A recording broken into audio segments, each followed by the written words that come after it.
hablando también del fenómeno que hablamos del tema de las series, invitamos a Pablo Fendrick y a Hernán Goldfried. Ellos estuvieron, bueno, Hernán formó parte también, como dijo Daniel, del equipo de Supermax.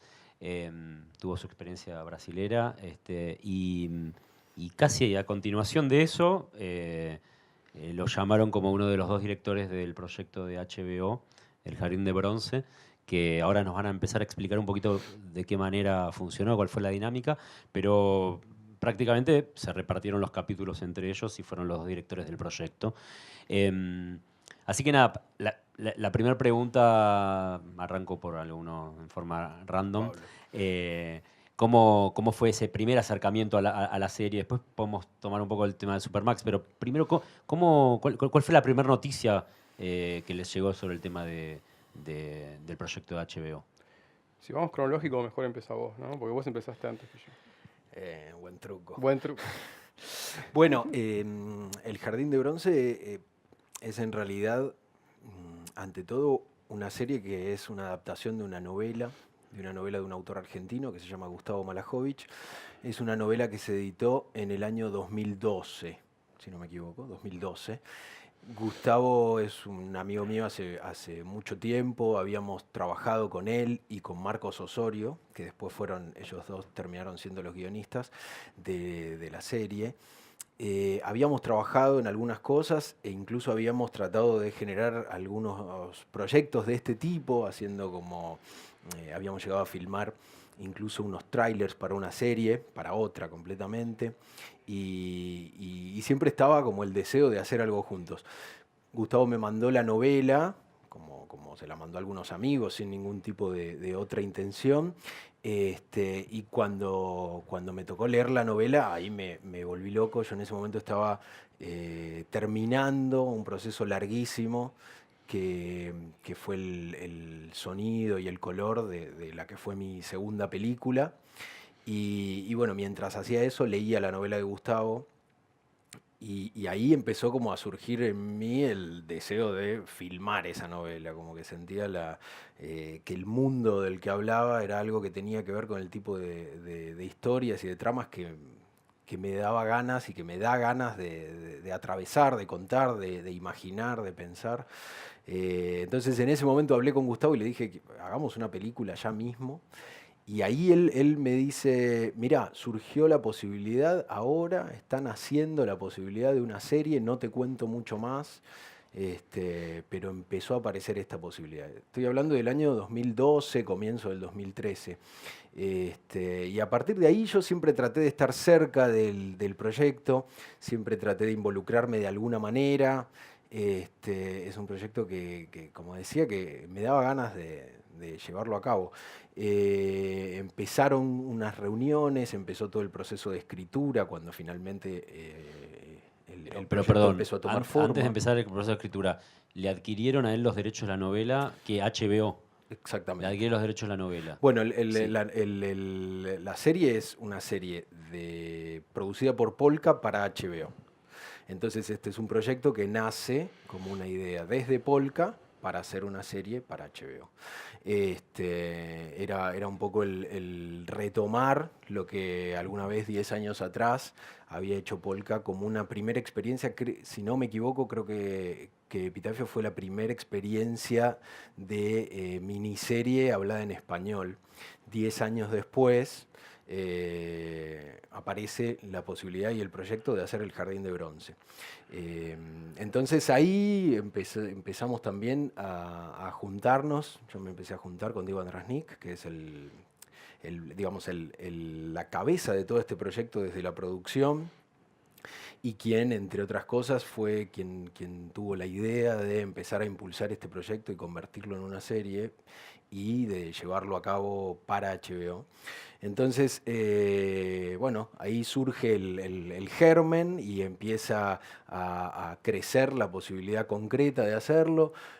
Gustavo, el autor de la novela, como decía, junto con Marcos Osorio, que era el otro guionista, empiezan a escribir y ahí lateralmente yo me iba acercando.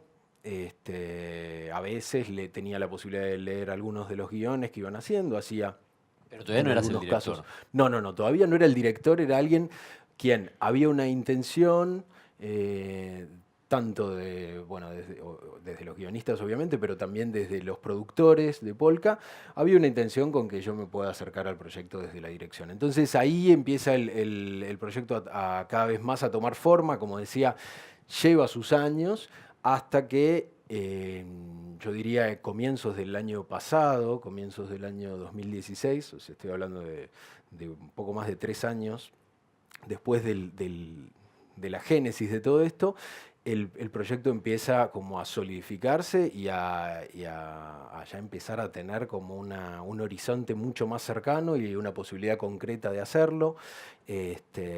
Ahí Diego Andrasnik, el productor, tuvimos una charla y rápidamente Diego me habla de Pablo y de la posibilidad de hacer un proyecto juntos, en conjunto. Como decía Hernán, yo venía de la experiencia Supermax, o estaba atravesándola en realidad en ese momento, la experiencia Supermax, y esto iba a ser diferente. Antes contaba Daniel que la experiencia de Supermax era abrir los 10 capítulos y trabajar, ¿no?, con los 10 capítulos prácticamente abiertos. En este caso, la intención de este proyecto era dividirnos los capítulos y tratar, si bien sucedía muchas veces que compartíamos jornadas de filmación con Pablo, porque cada uno tenía ciertas escenas de cada capítulo suyo en la misma jornada, pero la idea era dividirnos y que cada uno tenga la dirección de diferentes capítulos. Y bueno, eso fue. Pero el guión, ¿quién es el guionista de la serie? ¿La adaptación quién la hizo? El mismo autor de la Ajá. novela, que es Gustavo Malajovich, junto con Marcos Osorio. Ah, ok. Ellos ya habían trabajado juntos en varias cosas y los dos, de alguna manera, también tenían mucha experiencia trabajando en televisión. Entonces, a partir de ahí también comenzó la idea de llevar lo que era esta novela, género literario y contada a partir de diferentes maneras, bueno, llevarla a un lenguaje más audiovisual, ¿sí?, más cinematográfico de alguna manera. Y en este proceso te contactan a vos, ya con los guiones escritos. Sí, fue, como él te dice, fue todo hecho con mucho tiempo de antelación, con mucha antelación. A mí me chequearon por primera vez un año antes de empezar a grabar. Un día me llaman completamente de la nada, me dicen que de Polka me quieren conocer, no sé qué, y Diego Andrasnik, no he escuchado nunca en mi vida su nombre.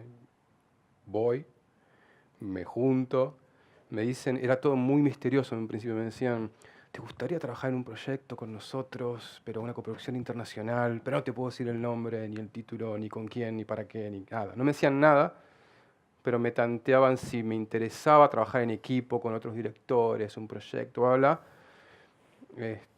Conocían muy bien mi trabajo, pero era muy rara la reunión en un principio. Entonces hablamos un rato de eso, le dije sí, que si el proyecto estaba bueno, digo, si a mí el material me interesaba, que sí, que podía llegar a darse. Y como, sí, 8 o 9 meses después de esa charla, me encuentro con Diego de nuevo y ya me ofrece directamente el proyecto, que ya Hernán estaba a bordo y ya tenía fecha de preproducción y fecha de rodaje y todo, unos meses más adelante. Eso fue como si te dijese en marzo del año pasado. Y, a ver, algunas de las cosas que dijeron arrojan algunas pistas, digamos, pero ya con el diario El Lunes, digamos, ¿por qué creen que fueron elegidos? ¿Qué características? Porque dijiste algunas cosas como trabajar en equipo, algunas cosas que dijo Daniel antes también, las relaciono con... Hay directores que por ahí son posibles de hacer esto y otros que no, digamos. Pero son cosas que yo imagino, digamos, ¿por qué creen que fueron elegidos? Me da la impresión que Diego, Andrasnik y la gente de la que él se fue rodeando, creo que se tomó todo el tiempo del mundo para sopesar cada decisión, ¿no? Y que no sé, yo imagino que aparte de chequear a mí, de haber chequeado a 2 o 3 tal vez, no sé, y como que fue armando su idea de lo que era el proyecto muy de a poco y pensando muy bien y sopesando muy bien cada una de sus decisiones. Si te das cuenta, es algo que fui corroborando en todo el año y pico que estuvimos trabajando juntos después, es que las decisiones se toman, por lo menos yo lo he visto tomar a nivel ejecutivo, decisiones muy consensuadas, buscándole los ángulos, las fallas a todo. Y en el caso de nosotros creo que tiene que ver con eso, con que se estudió nuestras películas, chequeó nuestros antecedentes, habló con nosotros, nos conoció con mucho tiempo y se fue imaginando a este equipo de trabajo. Después nos presentamos y nos caímos bien y enseguida empezamos a trabajar, pero yo creo que hubo mucho análisis en la idea, o mejor dicho, en la ejecución de la idea. Hernán, ¿tenés alguna pista más para...? Sí, creo, ahora un poco como dice Pablo, creo que el proyecto, desde su concepción, desde la producción, requería una gran cantidad de cosas que tenía que tener el equipo de dirección, ¿no? Los directores. Desde ya que el poder trabajar en equipo, que era algo importante. Creo que el haber trabajado en proyectos en donde de alguna manera el clima, el tono, el género, la sensación digamos, de nuestros antecedentes tenía que ver con ese mismo clima, ese mismo tono que ya de por sí imprimía la novela cuando uno la leía y también imprimían los guiones cuando uno los leía. Entonces creo que eso también era algo que resultaba importante y de mucho peso. El hecho de haber llamado directores de cine para ellos era algo importante.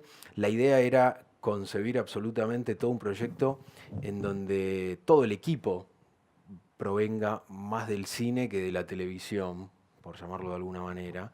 Entonces el deseo era que luzca el proyecto desde lo visual, desde lo actoral, desde lo sonoro, más como una película que como un programa de televisión, digamos, por lo menos de acá, ¿no? Entonces, en ese sentido, tratar de acercarnos en cuanto a eso, en cuanto al tono, y en cuanto al clima, y en cuanto a la manufactura, la sensación visual, a las series que vemos y que ahora abundan en diferentes tipos de plataformas y que de alguna manera el espectador a quien está dirigida esta serie también es un espectador de todas esas series. Entonces era, bueno, la idea era, estamos haciendo una de esas series, pero acá, con actores argentinos en locaciones de Buenos Aires, muy urbana, etcétera, etcétera.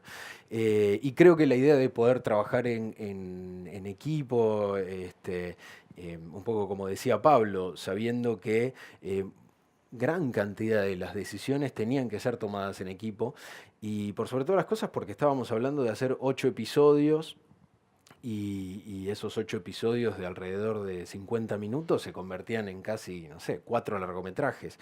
Entonces, hacer esos, entre comillas, 4 largometrajes en un tiempo que no era el que por ahí es de 4 largometrajes, o por lo menos no es el más frecuente de 4 largometrajes de este estilo, entonces requería también la necesidad absoluta de esto, del trabajo en equipo, de haber trabajado también con varias de las personas que conformaron las cabezas que concibieron todo este proyecto.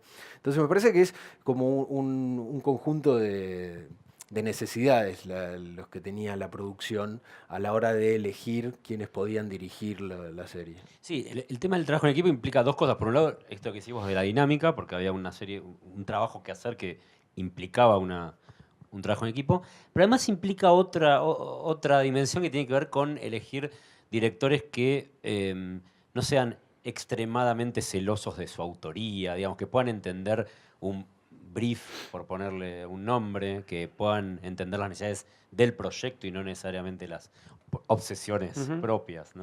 Sí, las dos cosas, porque por un lado eso, el hecho de que el ego esté totalmente en otro lado, pero en contraposición con eso, también la necesidad de que la serie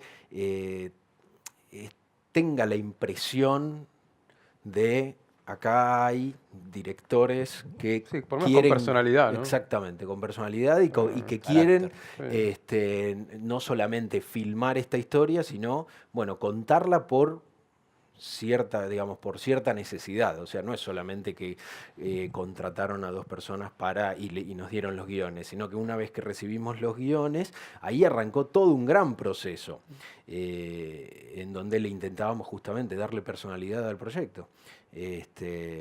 Una personalidad en conjunto, que íbamos diseñando y armando juntos, y seguramente naturalmente cada uno cuando le tocaba un poco estar en el set, esto es algo inevitable, cada uno le imprimía de su propia característica y de su Sí. propia manera de ver las cosas, ¿no? Cada uno miraba desde su propio lente, finalmente, la trama de esta historia, ¿no? También creo, perdón, Sí. creo que también eligieron directores que tenían experiencias en diversos formatos o diseños de producción.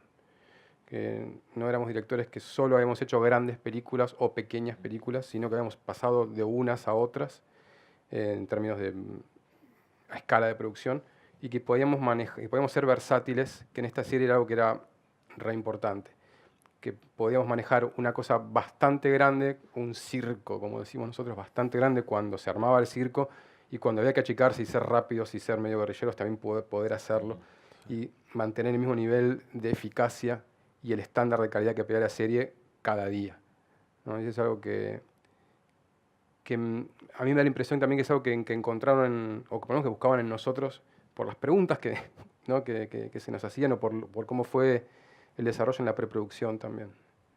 Antes de seguir, porque me interesan varios temas de cómo trabajaron también entre ustedes. Bueno, ahora voy con las otras preguntas, pero para los que no leímos la novela y por supuesto no vimos la serie, ¿quién se anima a picharla? Pablo. Obvio. Mira, el disparador es muy simple, es la historia de un tipo de 30 y pico años, un arquitecto de 40 años, que tiene una mujer y una nena de 4 años, que un día la nena de 4 años, un martes a la tarde, va a un cumpleaños en un pelotero en Villa Crespo con la niñera y nunca llegan al pelotero, la nena ni la niñera, y desaparecen, se las traga la tierra. Y a partir de eso, y ante la no respuesta de las autoridades, ni de la policía, ni de nada, el tipo se pone solo a buscar de a poco a su hija. Y la historia va del el viaje que hace esta persona en términos de su propio tour de force y también el viaje geográfico que termina haciendo para ver si encuentra a su hija. Y es una cosa que se va tornando como de un drama en una cosa como cada vez más de investigación y de género y más oscura y si el tipo se va metiendo en lugares que nunca te vas a imaginar que ese tipo que ves en el primer capítulo, ¿no? Como tan bien vestidito y tan prolijo y qué sé yo, termina haciendo las cosas que hace en esa búsqueda. La vamos a ver. La vendió. No, me interesaba por todo lo que están diciendo, cómo también amalgamarse ustedes dos, digo, porque buscaban cierto cuota autoral, cierto carácter, y al mismo tiempo, digamos, la misma serie con 2 directores, cosa que en la serie se hace mucho, en Se hace realidad todo el tiempo. no es nada muy original, pero sí me interesaba qué charlas tenían entre ustedes para decir, mira,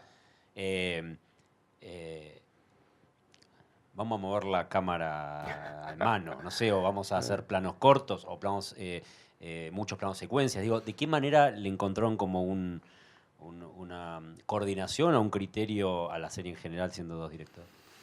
Bueno, esto como decías, que me parece como muy importante, no es un esquema que hayamos inventado nosotros, sino que en general, frecuentemente, en todas las series que solemos ver en la actualidad, existe esta dinámica de trabajar con varios directores, en algunos casos con 2 y en algunos otros casos con más directores.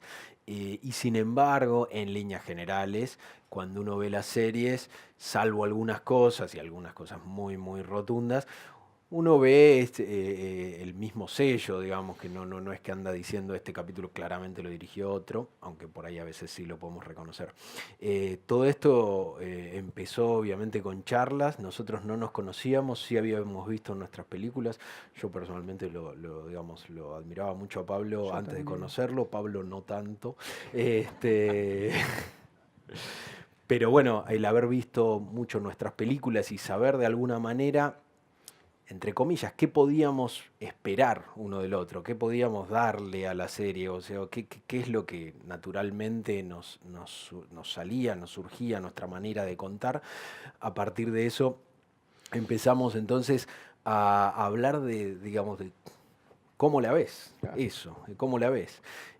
Una de nuestras grandes reglas, me parece, fue la de que no haya reglas. Esto que vos decís, si todo es cámara en mano, si todo es plano en secuencias, y todo eso, no es que nos hayamos marcado una línea editorial tan drástica, sino más bien sensaciones, aromas por los cuales debíamos transitar. También es Eh, cierto que intercambiamos muchas referencias al principio, Referencias, ¿no? digamos, estilos Muchas. visuales, tanto de ciertas filmografías de directores, digamos, tanto de largometrajes como por ahí de series, y a veces... Nómbranos algunos, así, el top 3 de las que más se mencionaban. No, William Friedkin, ¿no? Hablamos Sí, mucho de William Friedkin y algunas cosas de los 70 que nos gustaban mucho a los dos. sí. Después no es que la serie luce así ni en No, pedo, no, no, pero Sí, y Fincher un poquito, Fincher un Seven, poquito, sí, pero porque es la clásica chorear a claro. Fincher, digo, todo el mundo quiere hacer Fincher, ¿Quién no? cuando hacen así. Pero porque hay cosas como muy obvias ahí de estilo y lenguaje que decís, ni en pedo vamos a poder hacer esto, pero decís, entendés la intención y por dónde va la complejidad del clima a veces, ¿viste? Entonces es muy fácil caer en Fincher. Pero sí, Friedkin, ¿qué otro Sí, setentoso Friedkin amigo? tenía algo que es que, digamos, independientemente de cómo visualmente, había algo de la tragedia por la que atraviesa el personaje y de alguna manera la transformación que termina teniendo el personaje, tenían un poco que ver con, si querés, el mundo de las películas de Friedkin. Entonces, en ese sentido, ya sean las películas más policiales o las más de clima de horror o cosas que pasaban lateralmente en Friedkin, es algo que nos interesaba. Después, ¿qué otras cosas? A lo mejor esa soltura como de... También nos gustaba mucho esta cosa de estos directores de los 70 que eran... a veces te plantan la cámara como muy académicamente, ¿viste? Y son súper enigmáticos. Y oye, de pronto en la escena siguiente te la sueltan y andan corriendo atrás de un tipo de cámara en mano y, y es la misma peli, ¿viste? Y entonces había algo de eso que nos gustaba mucho y que sabíamos que iba a ser muy apropiado y funcional para el guión que teníamos al que le teníamos que meter imágenes, ¿no? ¿El guión un viaje del héroe o es una tragedia? Porque, digo, es un tipo que comete Ninguna de las dos. ninguna de las No, dos. ninguna de las dos. No, porque cuando lo pichás parecía el típico No, viaje... lo que sí es un viaje de transformación, no sé si del héroe porque no sé si hay heroísmo involucrado, pero sí es un viaje transformador y profundo. Entonces, el guión lo que tenía, y es una razón también por la que creo que nos llamaron a nosotros, que requería en los momentos de profunda intensidad que tiene el guión, poder estar ahí y hacerle justicia a esa intensidad y a los climas complejos que por momentos tiene y a cómo llevar adelante la tragedia personal de ese tipo sin que sea un garronazo de ver, ¿no? Sin que digas, che, no quiero ver más esto, puf, y la apagues, ¿entendés? Cómo llevar esa oscuridad o todo eso como con, no digo cierta liviandad, pero sí como con eso, hacerlo Entretenido. entretenido. Sí, de alguna manera la historia está atravesada de épica en el sentido de que es muy diferente la foto, como decía Pablo, del personaje en el comienzo de la historia a la foto del personaje al final de la historia. Entonces, en ese sentido, en todo ese cambio de imagen, bueno, claramente este hombre fue atravesado por una tragedia y claramente él debe recorrer diferentes instancias para intentar lograr lo que está buscando. Entonces, en ese sentido, está teñida de épica la trama. Sí. Cosas que le marcaban a Joaquín Furriel, que es el protagonista. ¿Y a él le dieron algún tipo de referencia en este sentido? No, la No, novela, ¿no? la Creo. novela. Sí, a ver, estas mismas cosas que hablamos acá, nosotros nunca fuimos celosos en el sentido de, bueno, vamos a hacer esto, sino al contrario, por ahí hablábamos bueno, en qué instancia está el personaje en cada momento.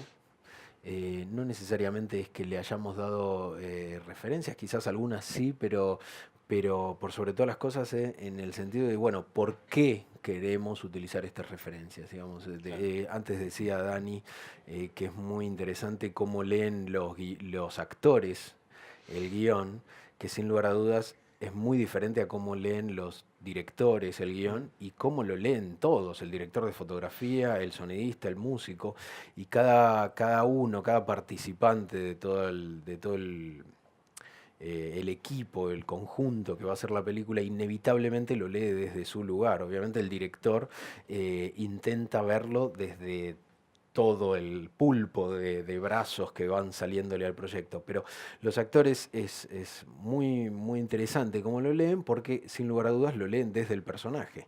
Entonces, bueno, ¿qué es lo que está haciendo el personaje en cada momento y por qué lo está haciendo? En ese sentido es muy importante también poder tener el diálogo con cada uno de los actores, obviamente con quien mueve la trama, que es el protagonista, en este caso Joaquín, como con cada uno de los personajes. Digamos, es una serie muy grande en donde muchas veces nos tocaba encontrarnos con actores, quizás a diferencia de lo que puede pasar en una película, con actores que en algunos casos no los habíamos conocido y de pronto casi que nos lo traían al set vestido y había que entonces entablar una relación con ese actor para que encuentre el personaje, para que ubique al personaje en el momento de la trama, para que entienda cuál es la función de ese personaje.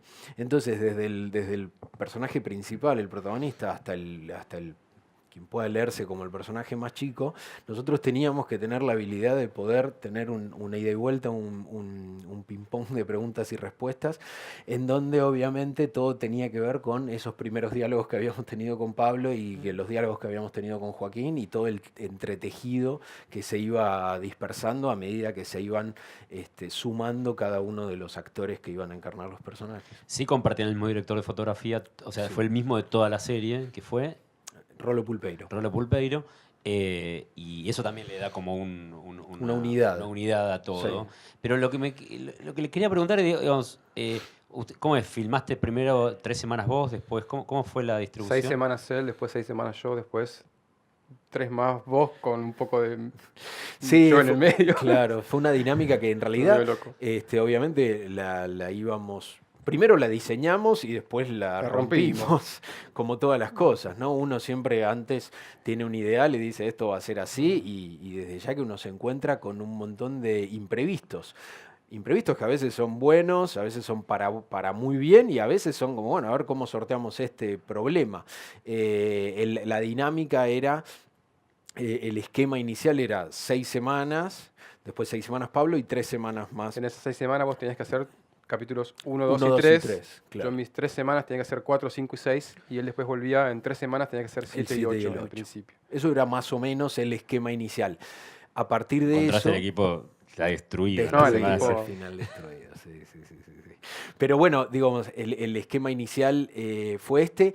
¿Qué es lo que empieza a aparecer? Bueno, que vamos a filmar cierta cantidad de jornadas en un departamento.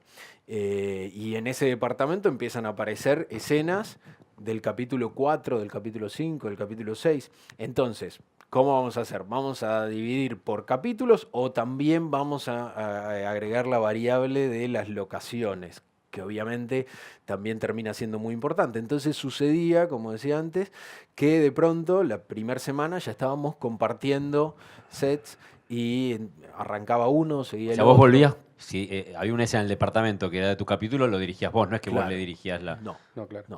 Ok. Sí, de hecho, yo a veces he viajado hasta el Sí. culo del mundo, en el profundo, solo para hacer una escena, porque se tenía que cerrar la locación y era de mi capítulo, y te juro, era como decir, hacé la voz, negro, please. O sea, son 2 personas sentadas en una mesa, plano y contraplano. O sea, Skype. hacé la voz. No, tenés que... Buah. Y me iba hasta la loma del orto a filmar esa escena. ¿Y cuántas semanas de previa tuvieron? A ver, nosotros empezamos más o menos, sí, 8 semanas. Empezamos la previa a principios de junio y estaríamos, sí, filmando 2 meses 8 y después. ¿Y tuvieron encuentro con los actores principales juntos, los dos, Sí. con una mesa, leyendo Con los todos. libros? Con todos. Con algunos, sí. Primero nos juntamos con todos, con todos tuvimos una primera reunión de presentación. de hola, somos los directores, hola, sos Joaquín Furriel, o sos Daniel Fanego, o sos quien sea. Y lo que cada uno veía del proyecto. Ahí es la parte donde nos escuchamos repetir el mismo cuento muchas veces, el uno, ¿no? Uno con otro, de lo que pretendemos o de lo que soñamos o lo que vemos, visualizamos para, para cada personaje y la serie, bla. Después escuchamos a cada uno de los actores.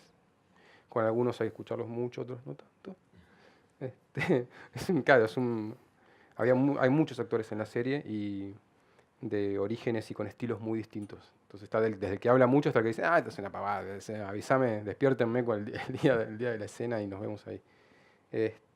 Y después sí, él empezó haciendo lecturas con los actores con los que tenía que trabajar primero, porque él le arrancaba primero a filmar. O sea, yo lo tuve más fácil en ese sentido porque yo los agarré ya como calentitos. ¿no? Avanzados. Sí. Y eran lecturas, básicamente, no ensayos. No, en este esquema no había tiempo real para ensayos. Sí tuvimos como a veces lecturas de escenas puntuales, o sea, no era solamente leer el guión, que eso lo hicimos, pero por ahí era juntar a dos personajes, a dos actores y leer 3, 4 escenas vitales de la línea de esos personajes.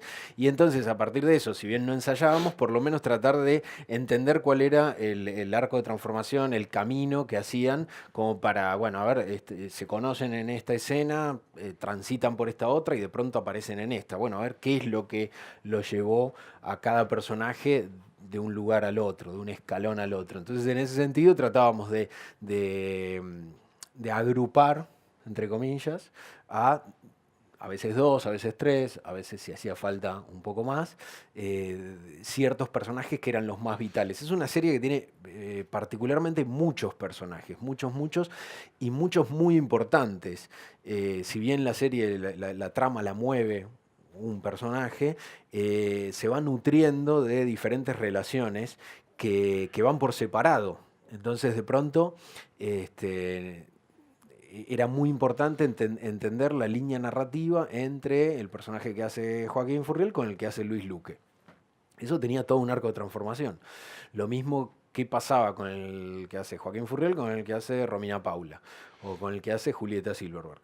Y así con cada uno de los más importantes, bueno, tratar de entender cómo funcionaban. Y en algún caso, ciertos personajes laterales que por ahí convivían entre ellos, bueno, qué pasa con los submundos, independientemente de la relación con el protagonista, bueno, qué pasa con este submundo.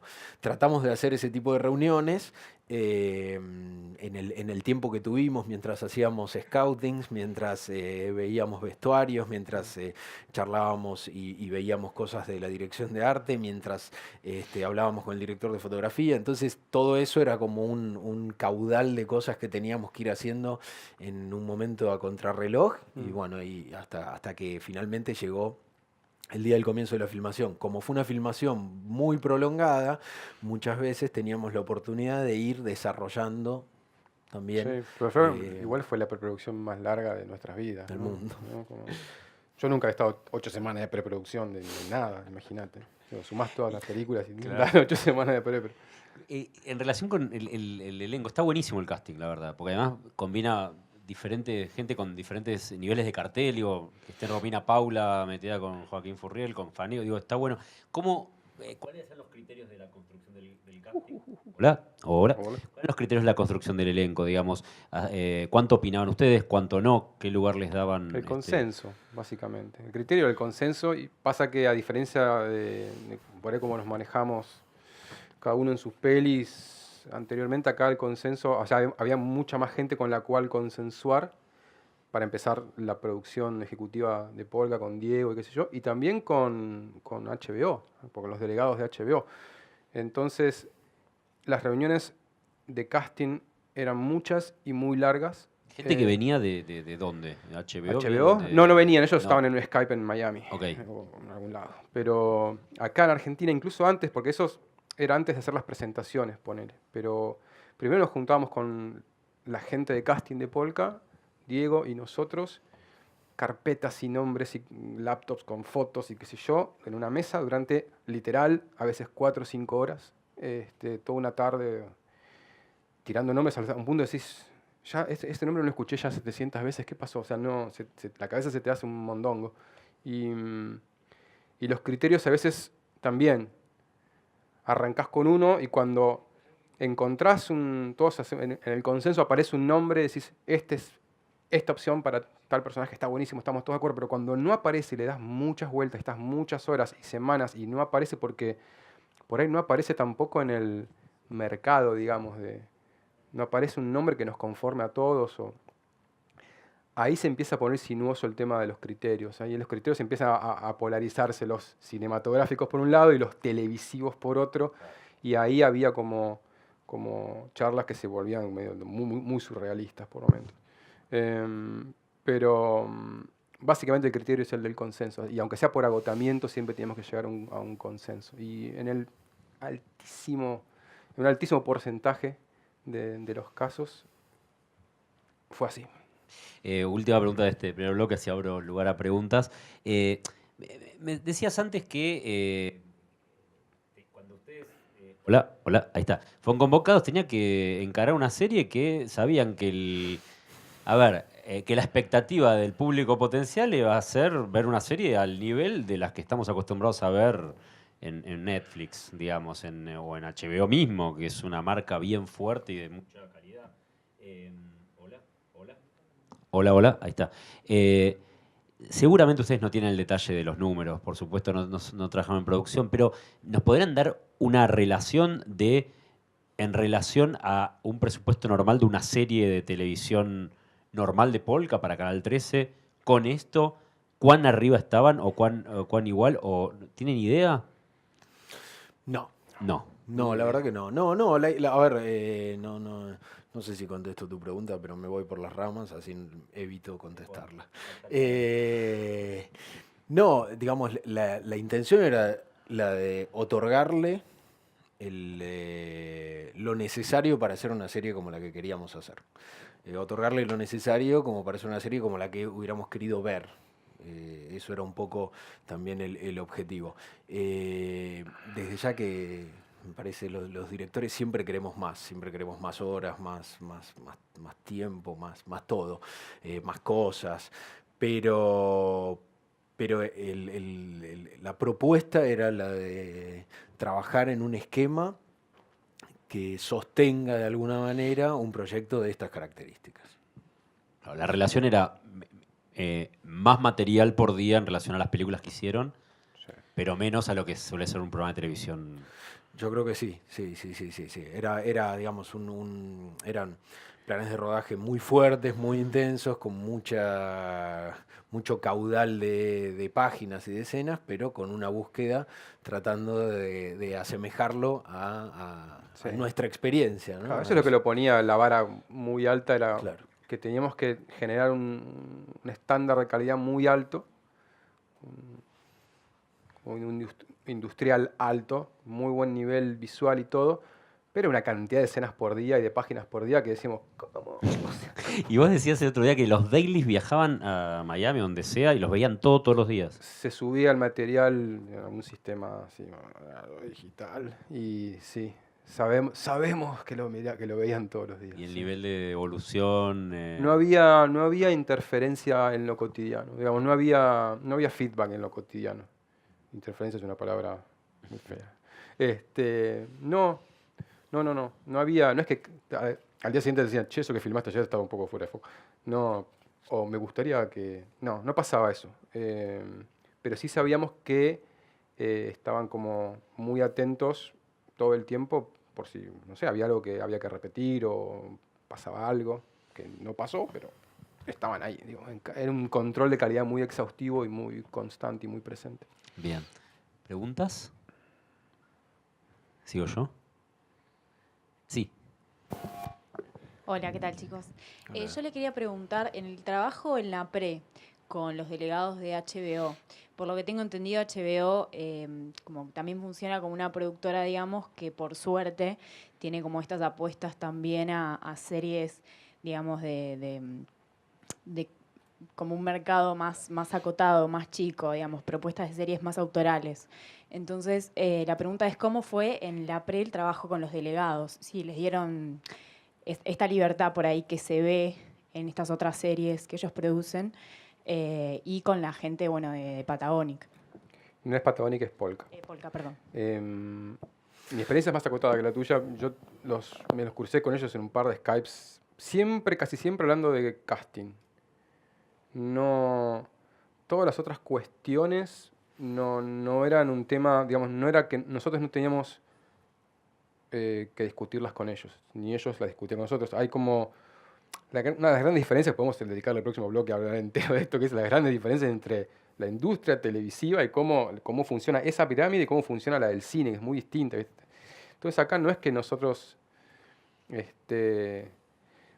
que preparamos era, en todo caso, presentaciones, y ellos aprobaban o no, o pedían modificaciones en base a eso, pero no había juntémonos a hablar de este asunto, del arte o de la foto, qué sé yo. Nosotros hablamos con ellos de casting, que es un tema que en la industria televisiva es como primordial. Se habla primero del casting que de muchas otras cosas a veces. También llegamos con los libros ya cerrados y qué sé yo, pero la interacción en principio tenía más que ver con eso. Y después lo que hacíamos, sí, tuvimos dos PPM, ¿no? Dos presentaciones. Sí, también lo que Durante la pasó pre. es que hubo una gran aceptación a nuestra propuesta, entonces en ese sentido no hubo cuestionamientos negativos, en todo caso hubo rápidamente una unificación de criterios en la que lo que nosotros le proponíamos era algo muy cercano a lo que ellos habían imaginado, a lo que ellos eh, el objetivo final de la serie que ellos querían, ¿no? Entonces, en ese sentido, no hubo fricción para nada, al contrario, fue como una gran propuesta nuestra, a la manera, si se quiere, obviamente muy lejano, pero de aquellas presentaciones que se hacen en publicidad, en donde el director lo que hace es, bueno, esto es lo que vamos a hacer con estas locaciones, con esta huella de la dirección de arte, con este tipo de vestuario, con etcétera, etcétera, con desde ya la propuesta de actores y eso. Algunas referencias visuales que por ahí nosotros le dábamos de ciertos hitos, ciertos momentos de la serie. ¿Sí? Es como, bueno, la serie por ahí comienza de esta manera, en la mitad de la tragedia empiezan a aparecer estas cosas, hacia el final empiezan a aparecer estas cosas. Entonces, enseguida hubo una gran aceptación a nuestra propuesta y eso también nos ayudó a sentirnos un poco más livianos. Y obviamente, sí, como decía Pablo, era muy importante la elección, sobre todo del casting principal, ¿no? Pero nunca dejamos de tener la posibilidad nosotros de proponer. No, y aparte había una gran libertad de ellos, por parte de ellos, para nosotros en cuanto a todo lo que tuviese que ver con lo creativo y lo visual. O sea, ellos no... De nuevo, se les manda todo, presentaciones de todo tipo, y ellos aprueban, pero sí, como dice él, sospechosamente, viste, les gustaba todo, o hay un nivel de aceptación muy alto, pero no había bajada de línea previa tampoco. Nunca decían, che, nos gustaría que... No había referencias por parte de ellos tampoco, no es que decía, queremos que esta serie se parezca a esta o a aquella, era como, nosotros los contratamos a ustedes propongan, tiren el flash que quieran, y medio que fuimos por ese camino. Fuimos presentándole cosas y ellos iban aprobando. Pero terminaron de rodar, entregaron el material y adiós. No tanto, o sea, No. editamos primero. ¿Ustedes hicieron un primer armado Nosotros ustedes? hicimos Ok. Sí, sí. ¿Ustedes entregaron un armado Sí. largo o con los tiempos Clavado. clavados? Sí, la idea era hacer un primer armado de cada capítulo como propuesta de esto es para nosotros el capítulo, para cada uno de nosotros el capítulo. Y después, bueno, a partir de ahí sí había un trabajo de ideas y vueltas. Pero a medida que nosotros filmábamos, se iba haciendo la edición, el montaje de cada capítulo. ¿El montajista también es de cine? No. En realidad, los montajistas sí, trabajaron en cine y en televisión, ¿Quiénes son? que son Alejandro Alem y Alejandro Parisou. Como que ahí hubo como se dice, también dos montajistas que trabajaban eventualmente con cada uno de los capítulos que habíamos hecho, uno o el otro. Entonces, como el esquema de filmación era, por sobre todas las cosas, de a 3 capítulos, si bien aparecían pinceladas de por ahí de los otros capítulos, pero básicamente era, bueno, estos 3 capítulos, entonces se hacía un trabajo de edición a medida que iban llegando las escenas. Entonces por ahí a veces estaban cosas del capítulo 1, después llegaban cosas del capítulo 2. Entonces hubo ese primer armado de los primeros 3, de los segundos 3 y los últimos 2. En los momentos en que podíamos, cuando digamos, en lo que fue el segundo bloque, en las segundas 6 semanas, que fue cuando empezó a filmar Pablo, ahí yo traté de meterme en el montaje de los primeros 3 capítulos. Después cuando yo pasé al tercer bloque, ahí, ¿no? Empezaste vos a meterte en lo que era por lo 4, menos las 5, primeras 6. cosas de los segundos 3 capítulos. Y así tratar de que por lo menos previo a que el capítulo le llegue a los productores en HBO, nosotros podamos hacer como una primera propuesta de montaje que después tuvo como en algunos casos, sus idas y vueltas. La serie se estrena en junio El 25 de junio. y usted ya tuvo una oportunidad de verlo. Nosotros tuvimos la oportunidad de verlo medio cercenado, como se hacen las cosas a medida que se están terminando. Hoy por hoy la serie todavía no salió absolutamente de la cocina. Está terminándose como se terminan las películas también, ¿no? Está como en una etapa de finalizar el sonido, de finalizar la música, de finalizar el color y ciertas cosas de postproducción de imagen que tiene en algunos casos puntuales la serie y que bueno, que todavía se están trabajando.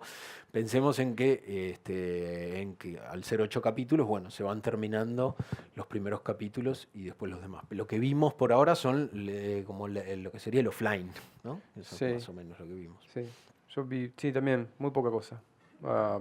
En comparación con lo que uno, con la presencia que tiene uno en la postproducción de una película, ¿no? Claro. Sobre todo una película propia que estás hasta el último sí, momento claro. ahí con todo. Acá es como más desapegada la relación Claro. con la ¿La postpro, música quién digamos. la hizo? Iván Wisogrod. Ah, ok. Y pudieron... Porque a veces la música marca mucho el clima, el tono de la Sí, escena. bueno, una de las particularidades de esta industria es que no trabajamos nosotros con el músico. El músico trabajó con la producción Ok. y se musicalizaron los episodios en base a propuestas y relación que tuvieron entre ellos. Los directores, por lo menos, yo estuve afuera de ese loop. Nosotros Y lo que todo el tiempo. hicimos en esa primer presentación fue tratar de mostrarlo como lo que para nosotros era la huella de la serie, en todo sentido. Hicimos como una propuesta visual en donde tratábamos de explicar lo que para nosotros iba a ser la fotografía, el arte, el vestuario de la serie. Hicimos una propuesta de casting en donde lo que para nosotros tenía que ver con el tipo de actores con los que queríamos trabajar. Y hicimos una propuesta sonora en donde obviamente se incluía la música y ahí tratamos de conducir una génesis, de una semilla de lo que para nosotros debía ser la música. Entonces a partir de ahí después, bueno, algunas cosas se tomaron y otras fueron como tomando digamos, otro camino a partir también de obviamente lo que es el proceso natural de ir haciendo las cosas, ¿no? Uno las imagina de una manera y después, bueno, se van Que convirtiendo pasa en incluso otra. cuando uno tiene el control sobre todo. Exactamente. Totalmente. Sí, ¿hay una pregunta? ¿No se arrepintieron? Ok. Y hablábamos un poco con Dani antes sobre esto, pero a ver, quiero sus comentarios. Digamos, ¿cómo es en el día a día de una serie? Bueno, en realidad en el caso de ustedes se parecían más los tiempos al de una película. Digo, trabajaron 6 semanas como máximo, 3 semanas, pero digo, es un equipo que convive muchas semanas. En una película a veces de 4 semanas hay un montón de fluctuaciones, vaivenes, gente que se baja, que no aguanta, que se angustia. ¿Cómo fue todo este reality show? Y la totalidad son 15 semanas, en donde quizás nosotros tuvimos la oportunidad en algún momento de de dejar de ir a la filmación o de ir Claro. más tarde a la filmación, lo cual no quiere decir que hayamos estado descansando en ese tiempo, ¿no? Como que es una serie, como decíamos, con muchos actores y con muchas locaciones. Entonces, eso nos obligaba a que incluso mientras estábamos filmando, teníamos que ir a hacer un scouting, teníamos que tomar alguna decisión sobre alguna cosa puntual de la dirección de arte o con alguna cosa puntual del vestuario, o incluso seguir eligiendo casting mientras íbamos filmando. O sea, estábamos filmando el capítulo 1, 2, 3 y después venía el 4, 5, 6, el 7 y 8. Entonces, es un proceso que, a diferencia, si querés, de cómo podría ser una película en donde dentro de todo es más ordenado y los bloques, el bloque de la preproducción tiene ciertas semanas, el bloque del rodaje tiene ciertas semanas y el del montaje tiene otras, acá en un momento se iba a mezclando todo, a mezclar todo. Entonces podía llegar a pasar que uno tenga que ir a la mañana a filmar y después a la tarde, porque estaba filmando el otro, uno tenía que ir a editar.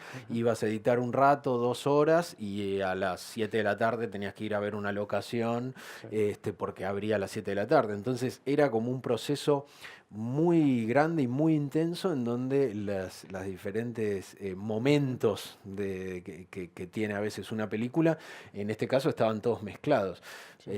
Llegamos a la semana No, y 15 llegamos. agotados. No, y había momentos de malabarismo importante, o sea, de estar realmente en el límite de la capacidad operativa, porque estás filmando, resolviendo una apuesta, qué sé yo, tenés un plan que de por sí ya es, a veces había semanas que era un chino total, y en el medio, entre toma y toma, tenés asistentes que están esperando el momento, ya aprendieron a leer tu mirada o lo que sea, están esperando el momento para poder venir y mostrarte una selección de casting que tenés que decidir en menos de una hora, o una selección de locaciones que al día siguiente tenés que ir a ver, o alguna cosa así, ¿viste? Que todas son de importancia grande, y que en una dinámica normal de rodaje, lo que nosotros conocemos como normal, se hace en otro momento, parás, ¿viste? Hablamos en el almuerzo, hablamos a la noche, hablamos mañana. Acá no había mañana, no había tiempo para el almuerzo. Era como realmente mientras hacías 3 cosas o 4 cosas, tu cabeza tenía que dejar un cachito para abstraerse durante 2 minutos y tomar una decisión que era re importante en 30 segundos. Es decir, o vamos a ver este lugar, o no sé qué. El vestuario, antes es una porquería, ¿no? Vamos a por acá. Cosas así, todo el tiempo. Y había días que era como la cabeza se te sulfataba. ¿Qué porcentaje del equipo técnico llegó hasta el final? ¿El 100%, el 90%? Pasa que es un equipo muy grande, muy dinámico y versátil. O sea, por ejemplo, teníamos 3 equipos de cámara, o 2 y medio más uno, y entraban y salían refuerzos todo el tiempo. Muchas veces se encontraban, yo decía, ¿y este técnico quién es? No lo conozco. Porque entraban y salían técnicos todo el tiempo en las diferentes áreas. Había algunos que estaban todo el tiempo, pero como ningún equipo técnico aguanta 15 semanas, había suplentes, había reemplazos que entraban y salían de todos los equipos. El equipo más grande que teníamos era el de arte, que al momento no sabemos cuántos eran.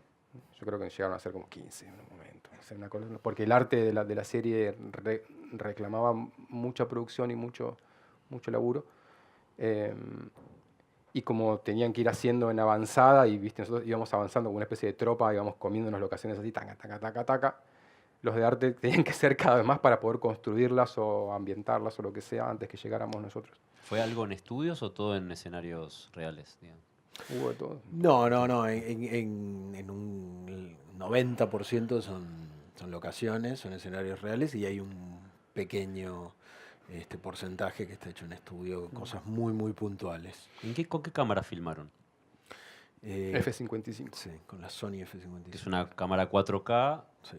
con mucha sensibilidad, por ejemplo. ¿Cuál era el tono de la sensibilidad en general de la serie? Mira, O los lentes en general que usaban, no sé. la idea era esta. Toda la serie debía ser filmada en 4K. Esto es como una necesidad técnica. Eso quiere decir que, por ejemplo, no se podía utilizar una cámara como la Alexa, porque no es una cámara 4K. Entonces, en este caso se utilizaban estas cámaras que son estas cámaras de Sony, en donde mucha de la televisión de la que estamos hablando, como las grandes series, está hecha con esas cámaras. Lo que tratamos es de trabajar con lentes de cine un poco más elegidos. Trabajamos. Sí, tratamos y logramos trabajar con lentes de cine. Me quedé, perdón, no tengo nada, pero la cantidad de espacio de storage que es impresionante. Todo en 4K, una serie de 16 semanas, dijiste. Por suerte eso no era algo que Tremendo. que nos altere. Teníamos tantas preocupaciones que por suerte eso no era lo que nos preocupaba. Pero bueno, por ejemplo, tomamos la decisión, obviamente, en ese caso, de trabajar con ópticas fijas. Teníamos algunos zooms que utilizábamos eventualmente. Perdón, pero yo los zoom los gasté, les di. Claro.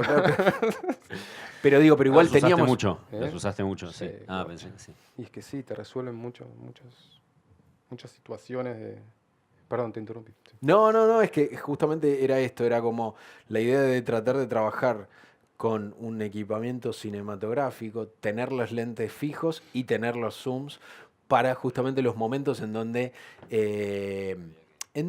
sí, no solo que había que apurar, sino que también que el lenguaje mismo nos lo pedía. Porque a veces también hay algo de eso, que es que el lenguaje te termina pidiendo ese zoom, esa velocidad, ese cambio óptico y no un cambio más físico, no sé. Entonces, en ese sentido, como que por eso vuelvo a una de las cosas primeras que nos preguntaste, que es que qué reglas nos pusimos, y una de las reglas era la que no haya demasiadas reglas, más que las mandadas por el momento y la escena y cierta cosa particular. Sí nos pasó por ahí en algunos casos, che, yo esto lo imagino filmar así, y ahí por ahí hacer un intercambio de Sí, ideas, algunas de cosas no las opiniones. consultamos porque cuando Sí. tenemos ideas muy fuertes a veces para alguna escena o alguna secuencia importante de la serie, tipo todas las series, todos los capítulos arrancan como con un teaser, por ejemplo, ¿viste? Es un opening scene importante. Y a veces ahí, es natural tener ideas fuertes para eso, porque querés que abra fuerte por ahí un capítulo. Entonces nos consultamos esas cosas, pero más que nada para ver si, en mi caso particular, si no me estaba yendo a la mierda o si estábamos más o menos en el mismo código o si no lo había hecho el otro ya, viste, cosas así.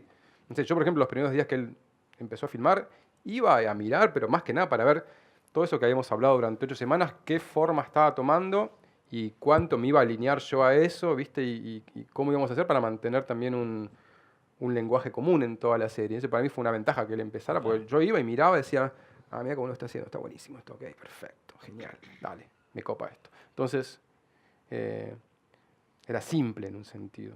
Claro. Si alguien quiere hacer una pregunta, levante la mano. Sí, esperemos el micrófono, por favor. ¿Tienen idea aproximada? El micrófono, esperamos. Perdón, quería saber si tenían una idea aproximada, promedio, de la duración de rodaje de cada capítulo. Bueno, fueron 15 semanas y son 8 capítulos, entonces era alrededor de 8 jornadas más o menos por capítulo, una cosa Gracias. por el estilo. Eso lo hablo de un promedio porque quizás en algunos capítulos podíamos tener la posibilidad de filmar un poco más, porque otros capítulos quizás eran más abordables y podíamos filmar un poco menos. Más o menos entre 8 y 10 días, eso era el promedio de cada capítulo. Después de la experiencia esta así tan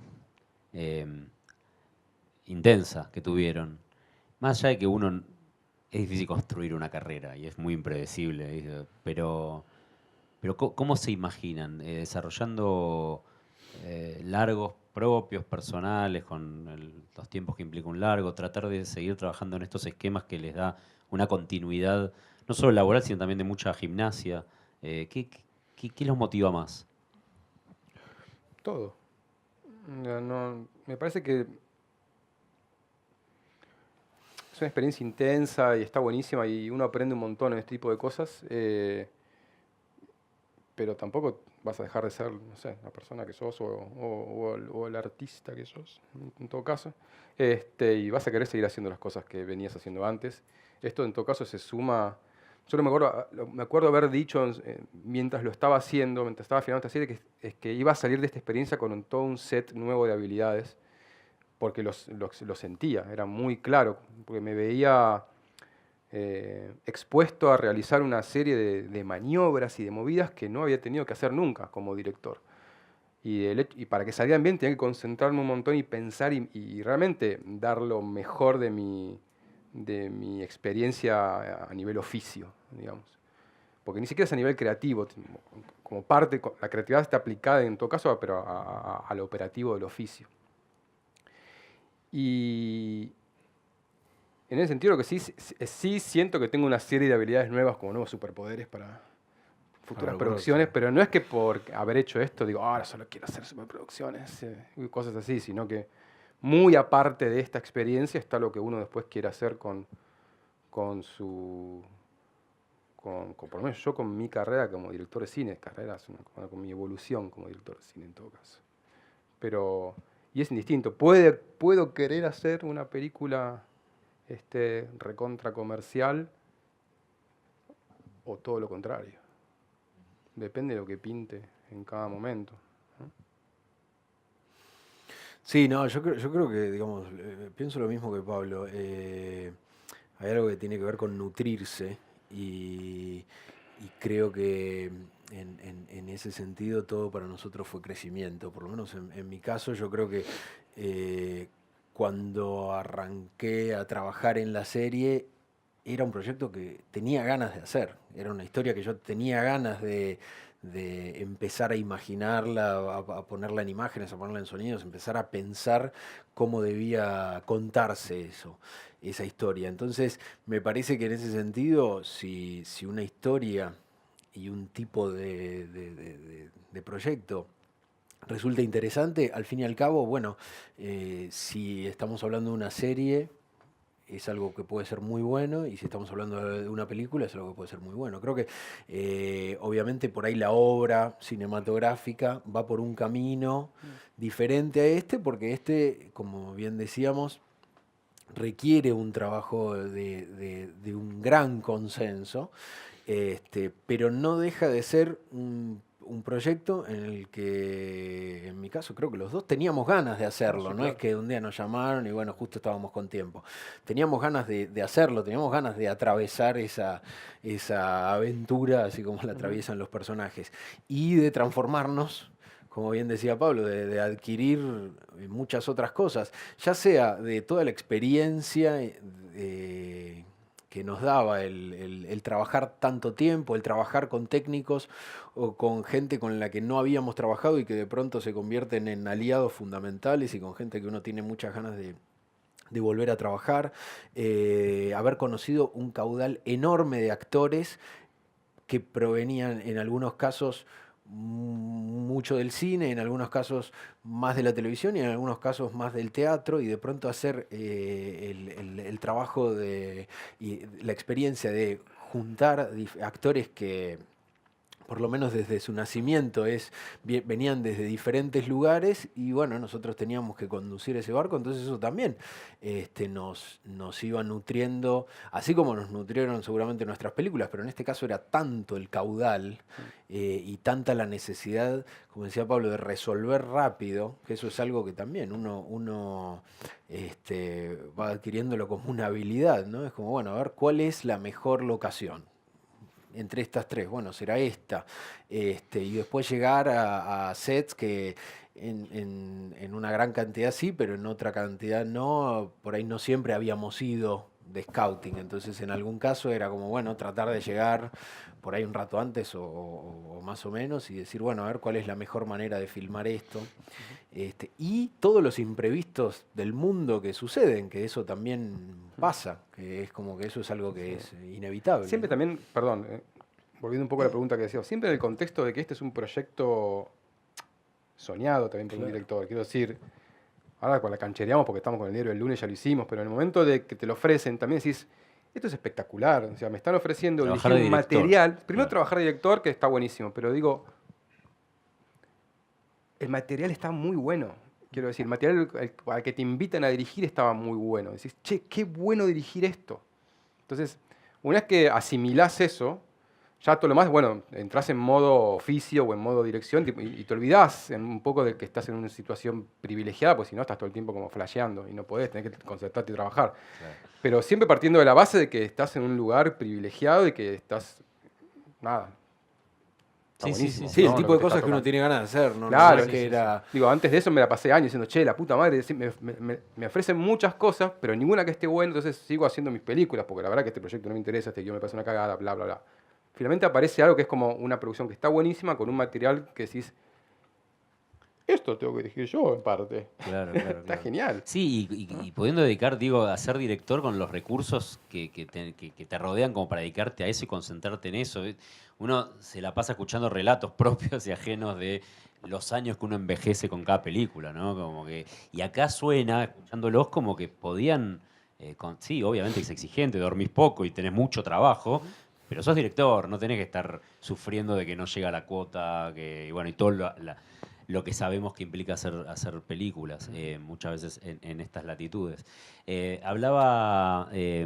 sí, dale, después yo pregunto. Sí. Sí, buenas tardes. Quería saber si en el proceso de preproducción hablaron de la audiencia con los directivos de Estados Unidos o los productores de Polka.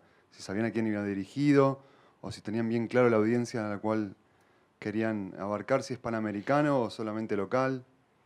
No, este es un proyecto para HBO y en ese sentido, todo, a priori, todos los países de habla hispana que tienen HBO iban a ser la plataforma para esta serie. De todos modos, por ejemplo, en ningún momento dejamos de pensar esta serie como una serie argentina. No es que tratamos de evitar localismos o de tratar de filmarla en neutro o algo por el estilo, para nada, en ningún momento. Es una serie que transcurre en la Argentina, fundamentalmente en general en Buenos Aires, con personajes argentinos, etcétera, etcétera, pero de una narración universal. Entonces, la universalidad que traía ya de por sí la trama, el material, ya nos permitía la amplitud absoluta. Nunca pensamos en la audiencia como algo de, bueno, a ver a quién le estamos hablando, sino más bien como, bueno, pensando siempre en que el espectador iba a ser el espectador de cine y de las series de HBO o de todas las series que nos gustan. Entonces, en ese sentido, tenerlo muy arriba al espectador. Como, bueno, había que hacer algo a la altura de todas esas cosas que nosotros como espectadores nos gusta ver. Daniel antes decía que en general uno tiene que decidir, como que no se pueden poner todos los huevos en todas las canastas, ¿no? Como que tiene que decidir dónde van, cuáles van a ser esas escenas que van a tener ese valor de producción. ¿Nos puede contar cada uno una escena que dijeron, acá la rompimos? Mira, yo tengo una fácil que es que en los capítulos que me tocaba hacer a mí, yo tenía en el 4 y en el 5, en cada uno tenía dos, en cada uno había una secuencia potencialmente grande que en el primer página a página que hicimos con todo el equipo, a mí se me hizo muy evidente que iba a necesitar una preparación especial y que también, mientras lo leía, en el momento que lo iba leyendo con la gente, me daba cuenta que quería hacer algo también llamativamente especial con eso. Una tenía que ver con, no voy a decir nada sobre las escenas, pero una tenía que ver con una cuestión más de logística, de aproximación logística de la escena, porque había que filmarla en la calle, en un lugar del microcentro, en un día de semana con tipo toda la gente del microcentro al mismo tiempo y los personajes en el medio de la gente. Y eso había que filmarlo.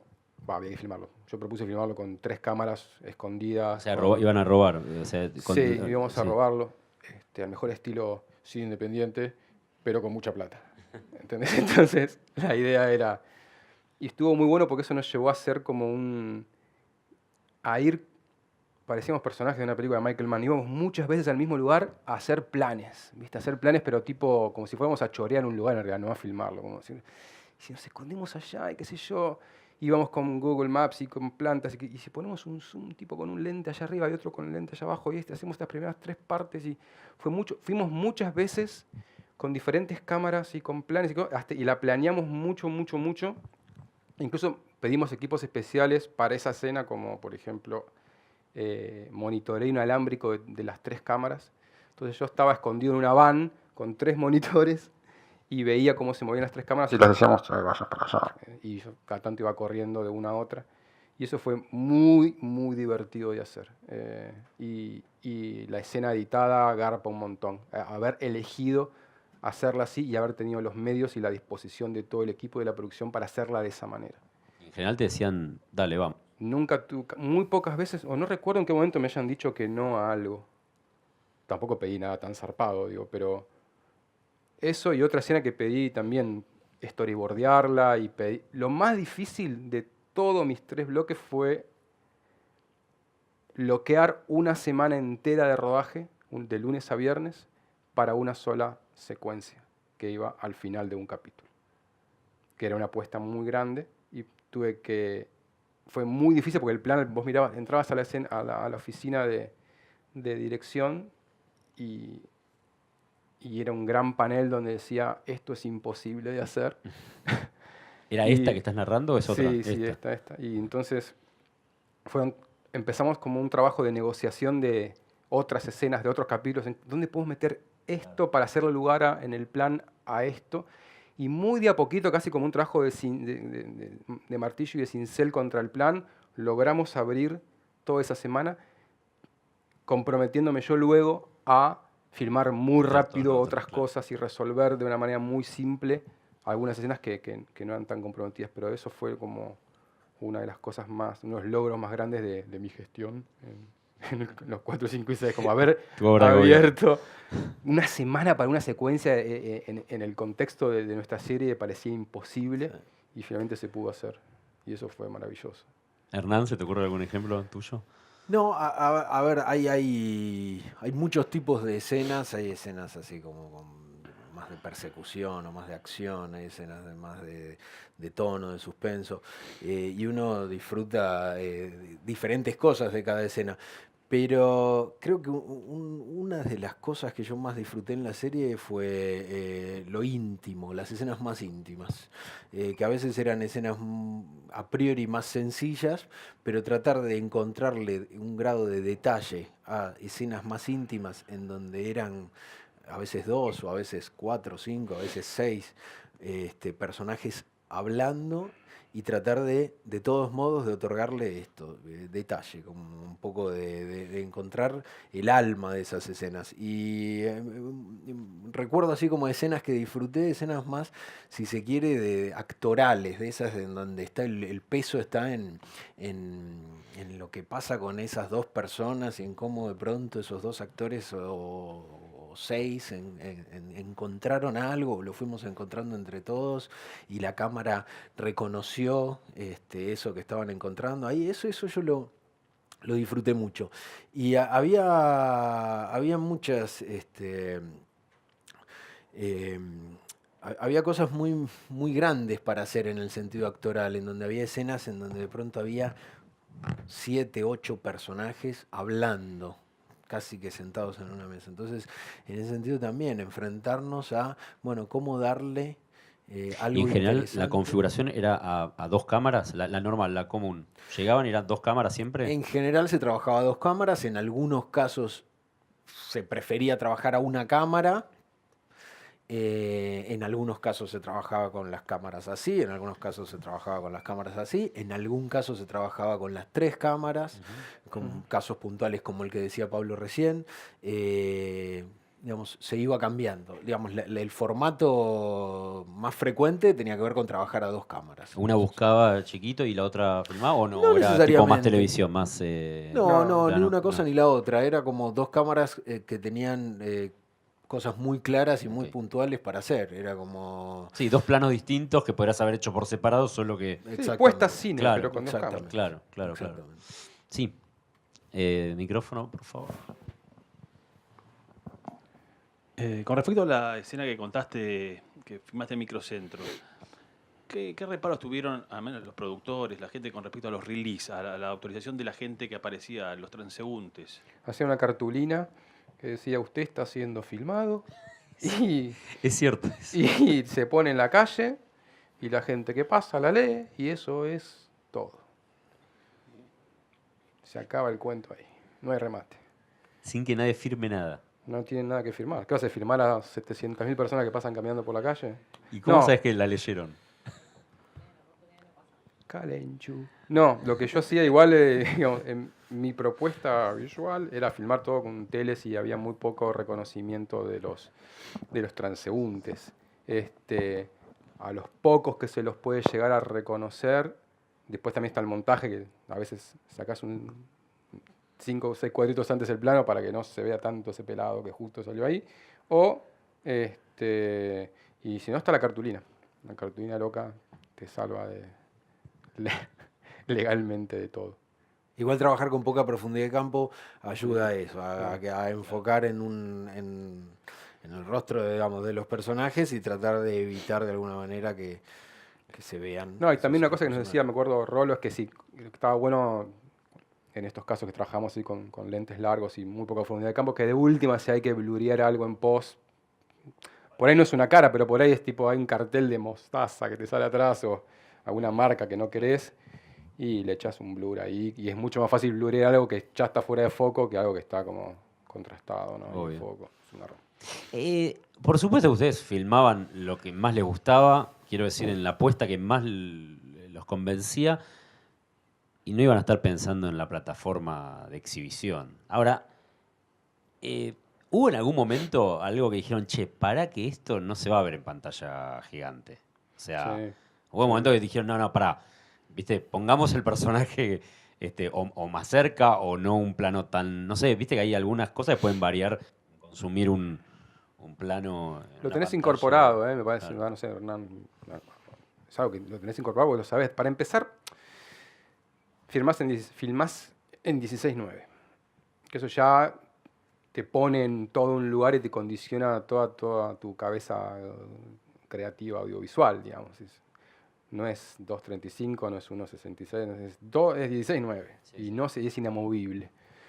De hecho, a mí me pasaba muchas veces que cuando por ahí leí una escena y hacía mi tarea en casa, la apuesta, así, bueno, ¿cómo voy a filmar esto mañana? Taca, taca, taca, y me imaginaba una apuesta, iba al día siguiente y la ponía, y decía, ¿por qué? No sé, parece un choto a lo que me imaginé. Y es porque, claro, yo estaba pensando en 2:35 por ahí, estaba pensando en un formato más panorámico, y llegaba ahí y no había lente con qué encuadrar eso que yo me había imaginado, y tardaba por ahí un rato en darme cuenta que es porque estoy en otro formato. Man. Venías del ardor aparte. Que... Sí, venía de hacer cosas así, venía como muy embalado con ese formato y claro, esto es 16:9, por eso no entra nunca esto acá. Sí, claramente te condiciona mucho la cabeza. Pasa que una vez que entras en esa ya está, Sí, sí. en ese lenguaje. Igual se han hecho cosas, yo veía cosas de Hernán sobre todo, planos generales buenísimos que decís, mirá, esto es re cine, está buenísimo, acá re chiquitito, fúmensela, por más que sea tele, digo, está muy bien. Sí, uno lo encuentra en las series todo el tiempo Sí. también. Digo, Sí, también tiene que ver con el ojo de cada uno, que nosotros lo teníamos totalmente, o sea, tenemos el cine tan incorporado que el chip a televisión no era algo que hayamos cambiado con una tecla. Por ahí Claro. sí esto que dice Pablo, es como que claramente, bueno, el monitor no lo teníamos en 2:35, lo teníamos en 16:9, entonces empezaban a aparecer cosas que por ahí en otro formato no hubieran aparecido. Pero lo que uno imagina como que tiene que ser en un plano general, era en un plano general, y lo que uno imagina que tiene que ser un primerísimo primer plano, era un primerísimo primer plano, sin ponernos a pensar cuál era el formato final. Es como que en ese sentido lo tratábamos de... Sí. lo mismo aplicado al montaje, quiero decir, al tiempo, el plano. Montaje, pero al tiempo, el plano, que a veces en cine uno dice, bueno, tenés al espectador ya metido, ya pagó la entrada, ya está sentado, ya está con la voz apagada, lo puedo aguantar acá el tiempo que yo quiera. Ujú. Y en la tele vos decís, bueno, está a hacer esto de Nunca, irse no, a no. hacer un café, digamos. No se piensa en eso. No. Eso es una variable que no pensamos. O sea, la apuesta es la apuesta y la relación entre la parte creativa de cada uno y la apuesta es sagrada. O sea, no se puede pasar. Yo, por ejemplo, no pienso si algún chango va o no a apagar la tele. Digo, esta es mi apuesta. De última, después si me la quieren cortar o lo que sea. Claro. Pero la apuesta es esta. Claro. Sí, pero digamos, el concepto esto es televisión es algo que en ningún momento nos pasaba por la cabeza y al contrario, si pasábamos cerca de algo que pretendía decir esto es televisión, nosotros nos corríamos porque no, básicamente porque no nos importaba, porque lo único que queríamos era contar esta historia de la Totalmente. manera en que nos gusta contar las historias. Pero sí, me imagino que les obligaban, digo, creativamente, pero a tener opciones, siempre. No es que ustedes podían, esto lo voy a filmar en un plano secuencia y no tengo dónde cortar. No. No. No, yo he hecho, por ejemplo, un teaser de uno de los capítulos en un solo plano y hice 2 tomas. O sea, y es un plano secuencia. Supuestamente es una parte recapital del capítulo. Es como, así empieza el capítulo. Es un plano secuencia, que es un paneo, termina ahí, pum, chao. Hice 2 tomas y no hay nada más, no hay Hay eso. cobertura, no hay nada y nunca nadie me dijo nada al respecto. Espectacular. Bueno, yo creo que los exprimimos bastante ya. Me gustaría cerrar con lo mismo que cerré con Dani. En todos, porque están trabajando mucho últimamente, la verdad. ¿En qué lugar encuentra para seguir formándose? Por favor. Yo creo que el formarse tiene que ver con todas las experiencias, con ver cosas, con escribir cosas que van al tacho absolutamente, como cosas que ya uno sabe que está escribiendo y que esto no es nada, pero por ahí resulta algo importante en ese momento, yo qué sé, con viajar, con charlar con el taxista, con escuchar música, digamos, todo eso a uno lo nutre, con dar clases en algunos casos, incluso, no sé, como con esta charla que aparecen preguntas que, bueno, que uno ya enseguida se tiene que ubicar en un lugar de, bueno, a ver, qué es ya estar contestando algo obliga a uno a estar pensando, bueno, por ahí algo que fue intuitivo, en realidad esa intuición tiene un porqué también.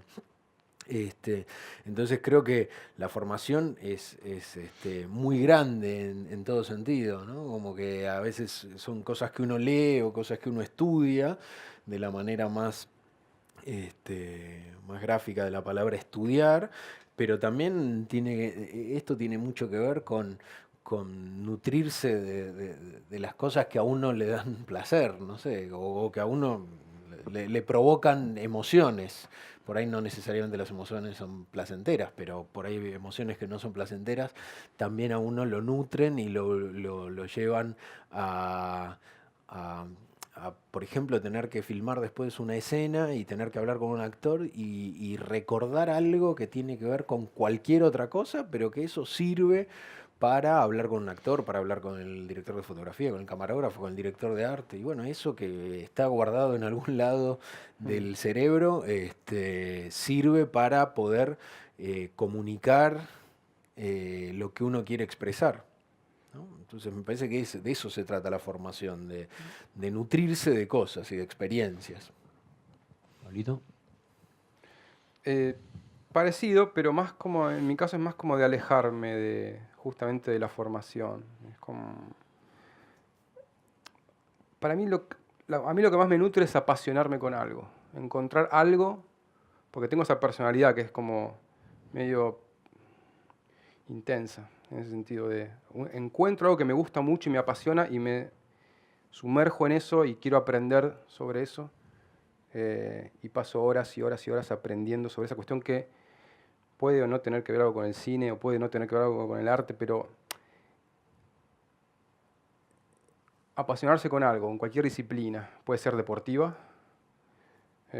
puede ser amorosa, puede ser, no sé, filantrópica, puede ser cualquier cosa, pero algo que yo me la paso buscando es las cosas que me generan esa sensación de quiero saber todo sobre esto, quiero ser un experto en esto, aunque no lo pueda practicar nunca, pero quiero saber todo sobre esto.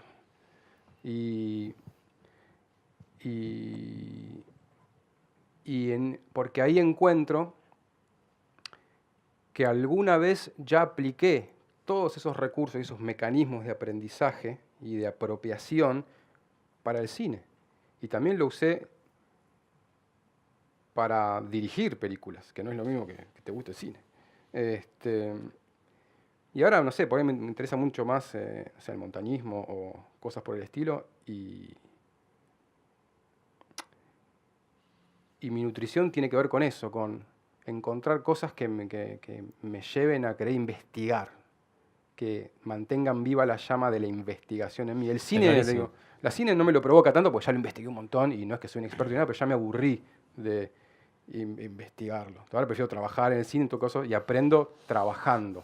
Tengo experiencias como esta u otras en otras áreas, no sé, escribo guiones o hago películas y de cada experiencia vas a aprender un montón, pero tenés que encontrar, por lo menos a mí lo que me sirve es encontrar cosas que me mantengan como en un estado más de intensidad más alta que el que me genera ahora por ahí el cine, que no es tanto. Está clarísimo. Ahora, no todos logramos vivir del cine, no todos logran vivir del cine o de dirigir. ¿Se imaginaron alguna vez si no lo hubieran logrado? O sea, que por ahí les puede pasar dentro de 2 años, digo, o ojalá que no. ¿De qué podrían vivir? ¿A qué se dedicarían? No nos hagas esto, porque es tremendo, porque es ver el abismo. No sé. Digo, la respuesta puede ser trabajar en cine también como técnico. Sí. Pero Yo no sé si tengo que imaginármelo porque puedo recordarlo incluso. Sí, yo como técnico era malísimo, no sé, era un técnico desastroso, nunca fui un buen técnico. Acá tengo a mi amiga Natalia que lo puede decir que es verdad. Transportaba plata por el mundo. No sé, no me gusta pensar en eso, la verdad. No te estás haciendo No me gusta daño. pensar en eso. Momento sombrío para Es un momento terminar. muy oscuro, no quiero pensar eso. Bastante Bueno. tiempo y trabajo, ¿no? Nos llevó, por lo menos, llegar a poder trabajar de esto que... ¿Viste? Te pasás años diciendo, es una utopía o no es algo que vayas a poder... Y después de pronto te das cuenta que ya te acostumbraste a vivir así. O sea, ahora estamos en un momento donde tenemos más trabajo que antes y no sabemos cuánto va a durar, pero... ¿no? Yo estoy mucho más acostumbrado a trabajar de vez en cuando que trabajar constantemente. Y en todo caso lo que hice fue aprender a vivir con las ganancias que me da trabajar de vez en cuando, que eran exiguas. Entonces me fui acostumbrando a vivir así y a no aspirar a comprarme una casa con pileta ni un Mercedes-Benz, no sé, ese tipo de giladas. Pero ahora tengo mucho trabajo, entonces estoy ahorrando para comprarme mi casa. Y el Mercedes. Y el Mercedes. Muchas gracias. Buen fin de semana.